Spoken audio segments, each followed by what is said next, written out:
FDA did something that actually blew my mind and got me so excited. They banned red dye number 3, but because it's a government organization and because it's connected to food, I had to dig a little deeper to see what was actually happening with this. And of course, I'm a little bit disappointed. The FDA is pulling some shady things again. They banned red dye number 3 because of studies showing that it has caused cancer in lab rats, but they're allowing this product to be on the market for another 2 years in food and 3 years in medicine. That means that from 2025, they have until 2027 to take it out of food products. And there's 2 more years where it's allowed to be going into our bodies from the FDA. There have been studies since the 1980s, that is more than 40 years ago, showing evidence that red dye number 3 can cause cancer in lab rats. So why have we been allowed to eat this entire time? In 1990, the FDA actually banned red dye number 3 from cosmetics and topical medicine, like pain relief ointments. So you couldn't have it in cosmetics or in some kinds of medicine because it was that bad for you.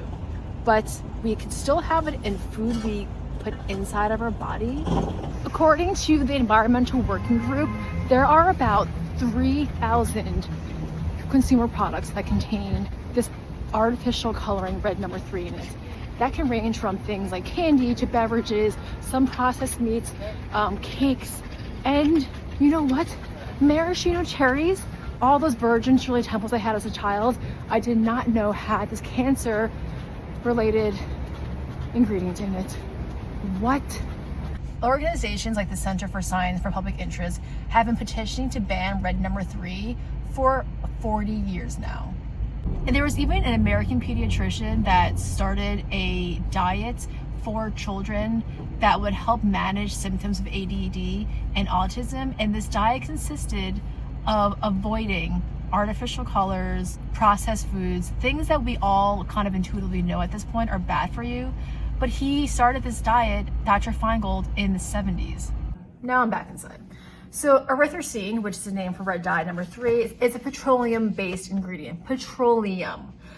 And it's linked to, surprise, surprise, cancer, hyperactivity in children. It has estrogen-like growth properties and potential genotoxic effects that may cause an increase to breast cancer. We are so behind in America. Like, Europe has made it so that you have to have a warning label on food that contains artificial dyes. This warning label requirement was started 15 years ago in 2010. My mission has always been to empower people to make healthier, more sustainable food choices and to bring them closer to their food source. It's so frustrating and honestly very heartbreaking to see that the institutions that we should be able to trust to protect our own health are allowing toxic ingredients like red number 3 in our food and medicine.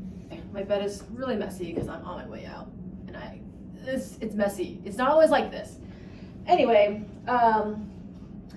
so there's a 2024 study that's published in the Lancet Public Health that found that cancer rates for younger generations, and particularly Gen Xers and millennials, have increased.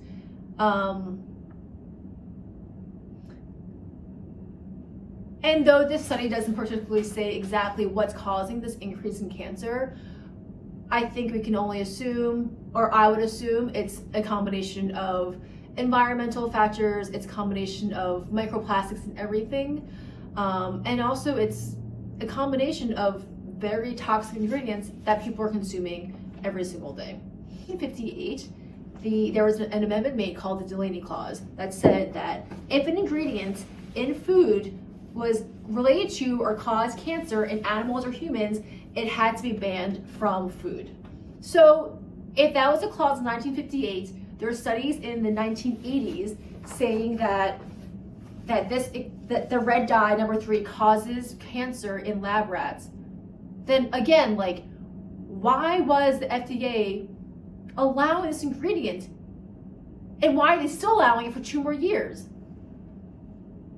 I started my company in 2011, Local Roots, to bring people closer to the food source, to help people have the knowledge if they want to make, if they want to provide them the knowledge that if they want to make more sustainable, healthier food choices that's better for their bodies and for the land, then they'll have the knowledge to do that, to empower themselves to do that.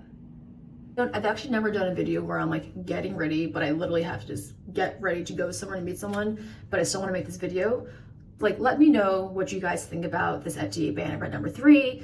Are you surprised that companies still have 2 more years to keep in their products? Do you want them to do more?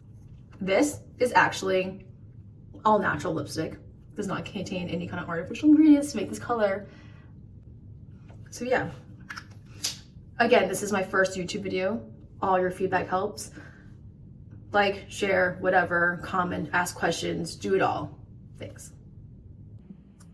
Okay, intercepting this video with a little quick fit check. Hey. Last thing I want to bring up is, do we think it's weird that the FDA is still allowing other artificial colors like blues, the red number 40s, that's all allowed to happen in food, but they're still all bad for us? So what's up, FDA? Like, where are you at? Come protect us.